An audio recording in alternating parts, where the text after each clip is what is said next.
A passagem de hoje é 1 Samuel 15, versículos 22 a 23. Vamos ler juntos. Porém Samuel disse: Tem porventura o Senhor tanto prazer em holocaustos e sacrifícios, como em que se obedeça à palavra do Senhor? Eis que o obedecer é melhor do que o sacrificar, e o atender melhor é do que a gordura de carneiros, porque a rebelião é como o pecado de feitiçaria, e o porfiar é como iniquidade e idolatria. Porquanto tu rejeitaste a palavra do Senhor, ele também te rejeitou a ti, para que não sejas rei. Amém. Compartilho a palavra na manhã do terceiro dia com o tema Adoração, adoração novamente. Hoje, compartilharei a palavra sobre o tema do comparativo e do superlativo. Vocês por acaso sabem qual é a pergunta que mais causa indecisão nos coreanos? Dizem que há uma pergunta que, quando feita aos coreanos, os deixa em apuros por não conseguirem decidir. É a escolha entre comer jajangmyeon ou jampong. Quando vamos a um restaurante chinês, sempre ficamos em dúvida se comemos jajangmyeon ou jampong, a ponto de um novo prato chamado jamjamyeon, que é metade jampong e metade jajangmyeon, ter sido desenvolvido. Nós, coreanos, temos muita dificuldade em escolher entre uma coisa e outra. Desde pequenos, ouvimos muitas perguntas.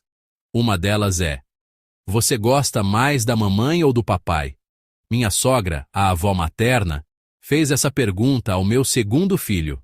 Mesmo que minha esposa pedisse para ela não fazer esse tipo de pergunta, os mais velhos insistem: você gosta mais da mamãe ou do papai? A resposta do meu filho é automática: dos dois. Sim, embora eu ache que ele foi muito sábio, parece que a criança, em vez de pensar na resposta, respondeu por reflexo automático, como se pensasse: neste momento é assim que devo responder, é isso que devo fazer. Ouvi dizer que outra criança respondeu: eu gosto de mim. Você gosta mais da mamãe ou do papai? A resposta não é necessariamente sobre não gostar de um e gostar do outro. Pode ser uma resposta no sentido de: eu gosto um pouco mais disso do que daquilo, e um pouco mais disso do que daquilo outro. Há coisas melhores, há coisas superiores, e ao vivermos, há coisas mais importantes. Por isso estamos sempre escolhendo, e para fazer o que é melhor, o que é superior e o que é mais importante no mesmo tempo. Vivemos cada dia escolhendo se faremos isto ou aquilo, se iremos por este ou aquele caminho. Assim parece que em nossas vidas, há naturalmente muitas frases no comparativo. Parece que vivemos sempre fazendo julgamentos com o significado de bom, melhor, o melhor, como em grande, maior, o maior. O texto de hoje é a história da escolha de um homem que foi instituído como rei. Esse homem tem o nome que bem conhecemos: Saul. Ele foi o primeiro rei de Israel. Ao ouvir o primeiro rei de Israel, podemos pensar que ele teria recebido muito respeito e confiança do povo, que teria um nome do qual se orgulhar. Mas, como bem sabemos ao meditar na Bíblia, o fim de sua vida não foi tão tranquilo quanto o seu início. O texto de hoje retrata uma cena em que Saul, já em sua descida, acelera bruscamente ladeira abaixo. Saul já havia recebido esta ordem específica de Deus. Muitas vezes pensamos: se houvesse uma palavra específica de Deus, seria mais fácil escolher. No entanto, a realidade é que, mesmo com uma palavra específica de Deus, temos dificuldade em obedecer a ela. Percebemos que essa é a nossa fraqueza, a nossa deficiência. No caso de Saul, também havia uma palavra específica de Deus. Em breve haverá uma guerra, e nessa guerra você deve fazer assim, assim e assim. Disse Deus a Saul de forma muito específica. Está em 1 Samuel 15:3. Vamos ler juntos. Vai, pois, agora, e fere a Amaleque, e destrói totalmente tudo o que tiver, e não lhe perdoes. Porém matarás desde o homem até a mulher, desde os meninos até aos de peito, desde os bois até as ovelhas, e desde os camelos até aos jumentos. Amém. A palavra de Deus foi ouvida por Saul de forma muito clara e específica, pouco antes da guerra. Ele disse para ferir Amaleque, para não deixar nada de sua propriedade, para destruir tudo completamente. E depois disso, mencionou especificamente homem, mulher, criança e até mesmo os bebês de peito, e listou o nome de cada animal: bois, ovelhas, camelos e jumentos. E Deus ordenou: destruam tudo.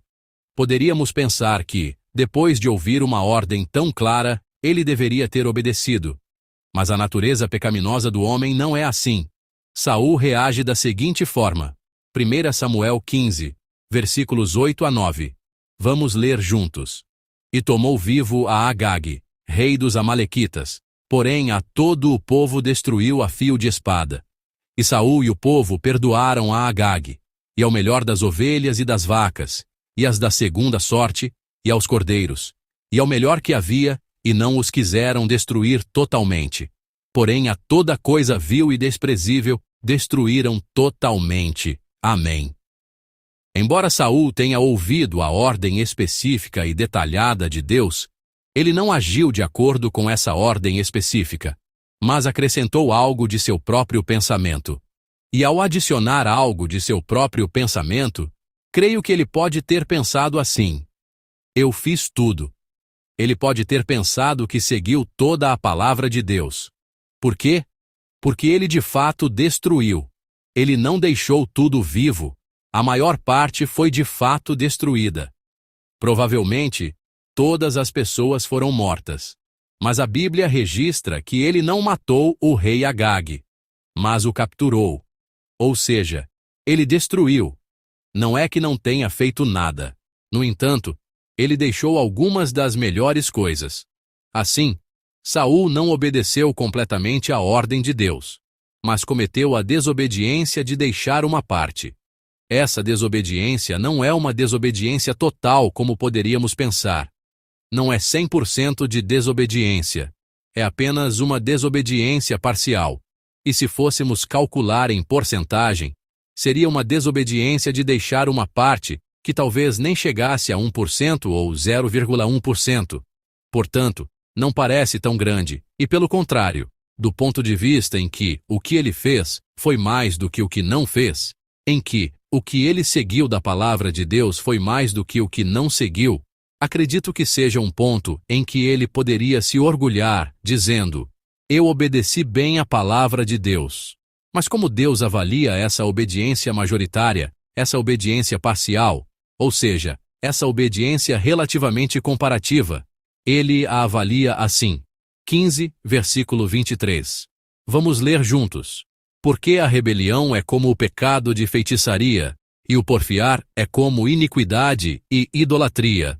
Porquanto tu rejeitaste a palavra do Senhor, ele também te rejeitou a ti, para que não sejas rei. Amém. Deus não deixa margem na área que o homem poderia considerar como obediência parcial, obediência relativa, mas obediência na maior parte. Ele é categórico. Ele julga a ação de Saul como rebelião, e diz que isso é o mesmo que desobediência, e que é como o pecado de feitiçaria. E ele julga como teimosia, condenando-o por ser obstinado diante de Deus. E essa obstinação diante de Deus, com que pecado se assemelha?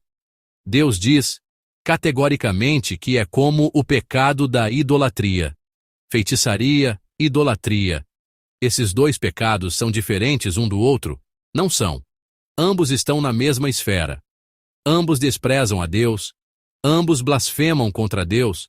Ambos tratam a Deus como se ele não existisse. Essa é a avaliação de Deus, de que é um pecado muito mau e irreverente diante dele.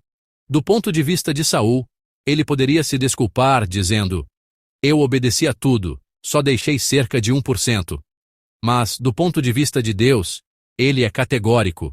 Aquele 1% não é simplesmente 1%, mas é como desobediência total, como teimosia total, e, portanto, esse pecado é como o pecado da idolatria, diz Deus categoricamente. O resultado é que Deus o rejeita.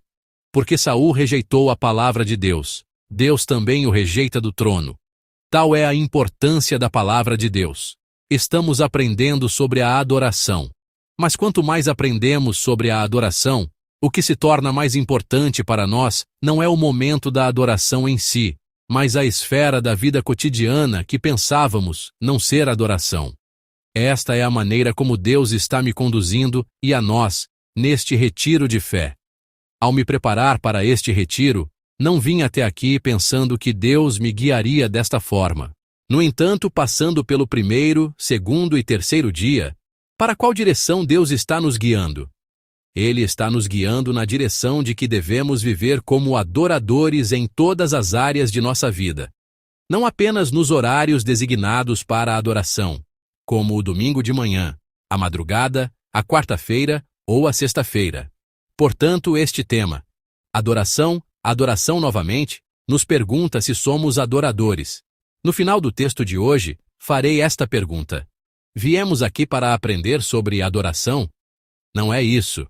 Não viemos para aprender o que é adoração, mas viemos nesta manhã para verificar se eu sou um adorador. Estamos passando por este retiro de fé para verificar se temos sido adoradores até agora e se estamos vivendo como adoradores diante de Deus em nossas vidas. Deus nos guia nessa direção. Portanto, Deus não se agrada quando usamos a adoração como um escudo, como uma desculpa, para ouvir a palavra de Deus de forma superficial, para obedecer à palavra de Deus de forma superficial. Ele não deseja isso. Ele ignora até mesmo essa preciosa adoração, transformando-a em algo comparativo, para nos ensinar e nos dizer como devemos viver como adoradores em nosso dia a dia, em nossa vida comum. Por que Deus avaliou assim? Porque ele condenou tão severamente a pequena desobediência de Saul com um tom tão forte. A razão aparece em 1 Samuel 15, versículo 22. Vamos ler juntos. Vamos ler juntos.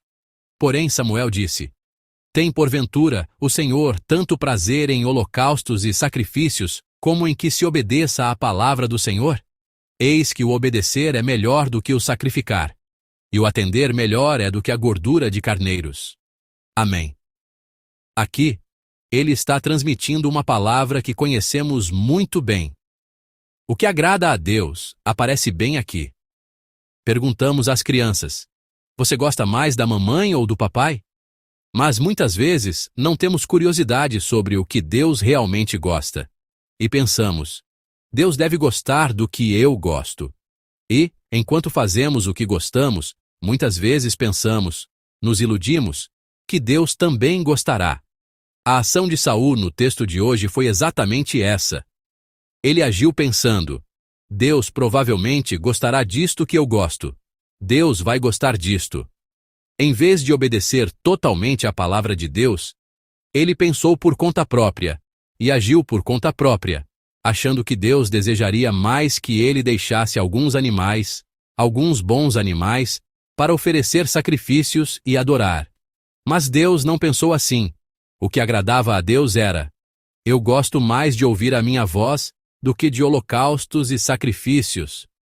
Nosso Senhor está dizendo: Eu gosto mais quando vocês obedecem à minha voz, à minha palavra, e me seguem quando obedecem e agem. Que vocês decidam e vivam o que mais agrada a Deus. Em nome do Senhor, eu os abençoo. Deus está dizendo claramente o que ele gosta. Aqui aparece o comparativo. O comparativo que aparece junto com a adoração está bem aqui. Diz que obedecer é melhor do que sacrificar. Em nossa vida cotidiana, ouvir a palavra de Deus e viver de acordo com ela é melhor do que o sacrifício, a adoração. E ouvir, dar ouvidos à palavra de Deus, à voz de Deus, esforçar-se para ouvir a voz de Deus, isso é muito melhor do que a gordura de qualquer carneiro gordo. Assim a Bíblia avalia. Diante desta palavra, ficamos um pouco perplexos. Por quê? Porque agora, através deste retiro de fé de madrugada, estamos compartilhando sobre a importância da adoração, o seu valor. Mas dizem que há algo mais importante do que a adoração. Dizem que há algo mais valioso do que a adoração. Então, isso está certo? Será que escolhi bem o texto de hoje? Não apenas eu, mas todos os nossos membros da igreja provavelmente estão se sentindo assim. A primeira razão pela qual a obediência pode ser melhor que a adoração, melhor que o sacrifício, é esta. Devemos examinar bem os termos da comparação. O fato de ser um comparativo não significa que sempre transmite um conteúdo comparativo. Há casos em que os próprios termos da comparação já são incomparáveis. Minha esposa às vezes me elogia assim: "Você é mais bonito que o Jung Woo-sung." Isso não se refere à pessoa real de Jung Woo-sung. Ou seja, não é que ela esteja julgando a aparência daquele ator Jung Woo-sung e após analisar cada detalhe numericamente, diga que sou mais bonito que ele.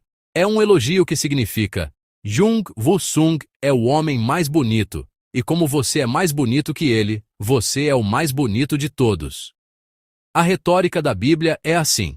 A expressão mais precioso que o ouro não significa que seja numericamente, em valor, mais precioso que o ouro, após calcular o preço do ouro. Literariamente, essa expressão significaria: o ouro é o mais precioso. As pessoas consideram o ouro o mais precioso. Mas como isso é mais precioso que o ouro, então é a coisa mais preciosa. Da mesma forma, a expressão bíblica, mais doce que o mel, também tem o mesmo sentido. Em nossa experiência, o mel é o alimento mais doce. Mas como diz que é mais doce que o mel, significa o mais doce, extremamente doce, incrivelmente doce. A expressão de hoje, mais importante que a adoração, mais importante que o sacrifício, é exatamente isso. Sacrifício e adoração são o mais importante, mas como isso é mais importante que eles, quão mais importante não seria? Essa é a intenção. Dentro desta palavra já está contido não um sentido comparativo, mas superlativo. A adoração é tremendamente importante, mas como isto é mais importante que ela, quão mais importante não seria? E esse é o significado. Segundo, a segunda razão pela qual a obediência pode ser melhor que o sacrifício é esta. Devemos examinar bem o significado de sacrifício e adoração. O motivo pelo qual adoramos não é simplesmente um ritual, uma cerimônia. Viemos para o lugar de adoração para agradar a Deus, por estarmos tão gratos a Ele, por amarmos tanto a Deus, para desfrutar e compartilhar um relacionamento mais profundo com Ele. Mas na realidade, a cerimônia está lá, mas o coração para Deus não está. Oramos, louvamos e ouvimos a palavra, mas não há coração por Deus nisso. Então, torna-se como uma lata vazia. O carro é colocado na frente dos bois. Viemos para adorar porque amamos a Deus. Mas a adoração pode se tornar uma adoração sem Deus. Devemos voltar à pergunta: como podemos agradar a Deus e como podemos expressar nosso amor por Deus sem obedecer e sem ouvir sua palavra? A adoração é oferecida em um relacionamento pessoal com Deus. Não é apenas uma cerimônia, não é apenas um ritual. Em cada parte da ordem do culto, devemos encontrar a Deus. Devemos adorar encontrando aquele Deus que toca profundamente nossos corações. Por isso, o significado do sacrifício e da adoração, por que adoramos, nos leva de volta à pergunta: isso é possível sem obediência? Isso é possível sem ouvir a palavra de Deus? Romanos 12, 2 diz assim: vamos ler juntos. Vamos ler juntos.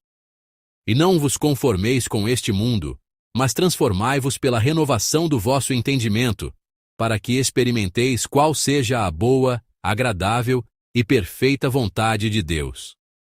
Amém. Ontem, com esta mesma palavra, aprendemos sobre o que é a adoração espiritual. A adoração espiritual é discernir qual é a vontade agradável de Deus, pensando sempre: o que agradará a Deus? O que alegrará a Deus? E nos aproximando dele. Isso é a adoração espiritual. Mesmo quando nos reunimos neste templo para adorar, viemos diante de Deus pensando: será que Deus se alegrará com a voz do meu louvor? Será que Ele se alegrará com esta confissão de amor que eu ofereço? Quando vivemos nosso dia a dia, também diante de Deus pensamos: de que maneira de viver Deus se alegrará? Será que Deus se alegrará com esta decisão que tomo no trabalho? Será que Deus se alegrará com esta minha atitude na escola? Será que Deus se alegrará com o que digo e como ajo com minha esposa e filhos em casa?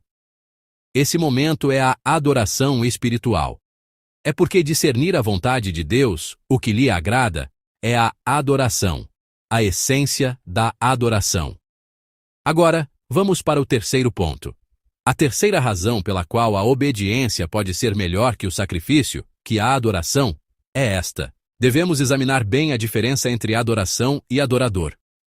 Ao longo deste retiro de fé, tenho sentido fortemente, desde ontem à noite até esta manhã, que Deus está nos guiando nesta direção.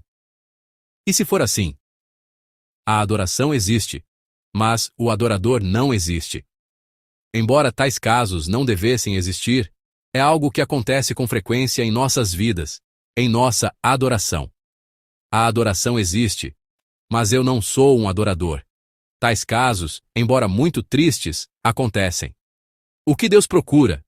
Aprendemos em João 4:23, no primeiro dia, meditando nesta palavra.